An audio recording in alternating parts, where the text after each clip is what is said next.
네, 안녕하십니까. 오늘 주식의 모험, 이제 히든 종목, LIG, 넥스원, 지금 종목 분석 시작해 보겠습니다. 첫 번째로 일단은 오늘 오전 시간 짧게 말씀드리겠습니다. 일단은 오늘 미국 증시 같은 경우는 일단 저희 휴장이었죠. 휴장 기간 동안 이 파월 연준 의장이 경기에 대한 좀 자신감을 좀 피력하면서 미국 증시는 상승을 했었습니다. 하지만 중동 지정학적 리스크랑 그다음에 미국 동부 쪽의 항만 파업 영향으로 지금 미국이 기술주 중심으로 약세로 마감을 했습니다. 그래서 일단 기술주 중심이면 반도체 쪽 섹터가 굉장히 약세를 보였고, 엔비디아나 뭐 반도체, 필라델피아 반도체 지수도 결국엔 하락 마감을 했습니다. 그래서 일단 미국 동부 항만 파업이 또 장기화될 수 있게 되면은 품목 가격은 또 상승을 하고요. 제조업의 침체가 더욱더 확대될 수 있는 가능성이 높기 때문에 아무래도 이런 영향이 미국 증시에 악재로 적용이 됐고, 오늘 국내 증시에도 그런 악재가 적용이 되었던 것 같습니다.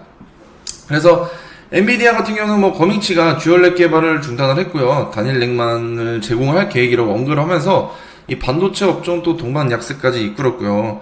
애플 같은 경우도 아이폰 16에 대한 수요가 약화되고 있다는 징후가 보인다고 발표를 하면서 애플이랑 또 애플 관련 부품주가 또 동반 약세를 보여줬습니다. 그래서 지금 또 어제죠. 어제 또 이스라엘이 이제 시리아에다가 미사일을 뭐 200발 정도 날렸던 얘기도 나오고 있고요.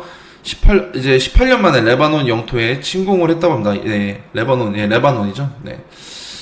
그리고 미국 동남부 항만 47년 만에 파업을 했기 때문에 물류 관련 섹터와 그다음에 전쟁 관련, 아까 앞서 말씀드렸던 전쟁 관련 섹터들의 움직임이 좋고요. 또 오징어 게임 2가 이제 곧 있으면 공개가 되죠. 그래서 이 오징어 게임 2 관련 종목들, 넷플릭스 관련 종목들도 조금 지켜보시면은 관심 종목에 넣어두시면 좋을 것 같습니다. 그래서 오늘 오전 시장은 지금 장중이어서 이렇게 짧게 말씀드리고요. 제가 오늘 들고 온 종목은 이제 LIG 넥스원입니다. 방산.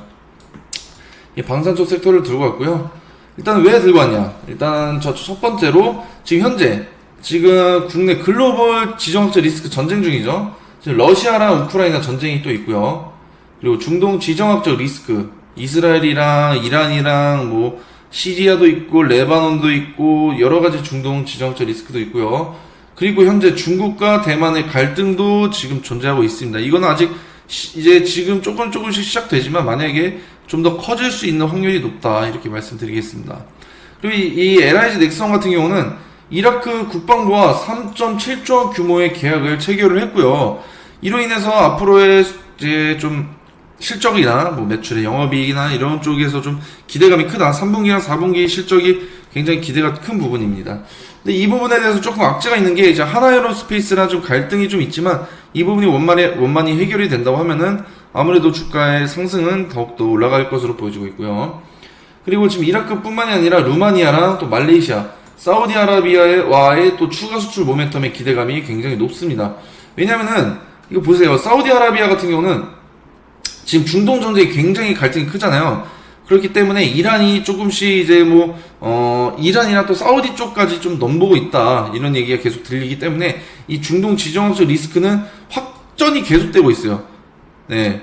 계속해서 확전이 되고 있기 때문에 이 사우디 같은 경우도 지금 유심히 한국 방산 쪽에 굉장히 큰 관심을 보여주고 있고, 사우디 국왕이 우리나라에 방한을 했을 때도 방산 쪽에 대해서 긍정적으로 검토를 한다, 이렇게 말을 했었습니다. 그렇기 때문에 이 추가 수출 모멘텀 기대감이 있으면서 앞으로의 또 이제 실적에 대한 또 기대감까지 있다.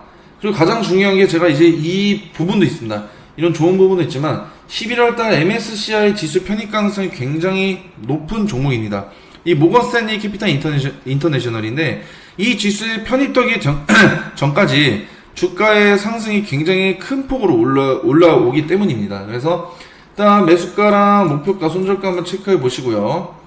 그래서 HD 현대일렉트릭을 왜 제 차트를 들고 온 이유가 뭐냐면은 이 종목 같은 경우 8월달 MSCI 지수 편입된 종목인데, 보세요. 보통은 한 7만원, 8만원짜리 종목이었다가 주가가 폭등을 하면서 37만원까지 무려 거의 한 5배? 네.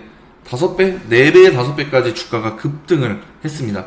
그렇게 됐던 이유가, 가장 큰 이유가 뭐냐면은 8월달 MSCI 지수 편입과 그 다음에 실적입니다.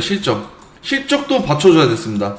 MSCI 지수에 편입단에 다 오르는 게 아니라 실적도 좋으면서도 이 모멘텀이 확실하게, 재료와 모멘텀이 일정까지 확실히 맞았어야 됩니다. 그래서 HD 현대일렉트릭 같은 경우도 주가 폭등했던 건 8월달 MSCI 지수 편입 가능성이 높은데 실적까지도 어닝 서프라이즈를 계속 달성을 하다 보니까 모멘텀이 확실하죠.